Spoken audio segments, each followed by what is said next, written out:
One of my favorite sayings in any productivity session that I present is, I love working smarter and not harder.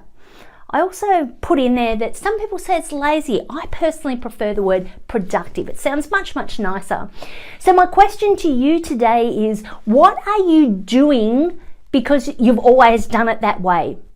What are you doing that perhaps with a minor tweak or a change, or maybe removing a part of a process or adding something in, could fast track your productivity?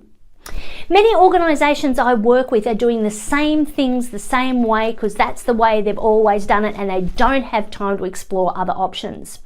The cost is opportunity cost. We just assume that this is part of doing business, but reality, it isn't.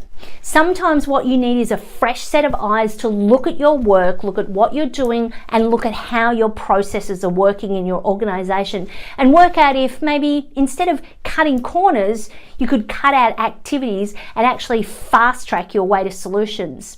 So my tip for you today is, why not have a look at what you can take away from the processes you're currently doing rather than add more on that might make you work smarter and not harder. And remember, it's not lazy, it's productive.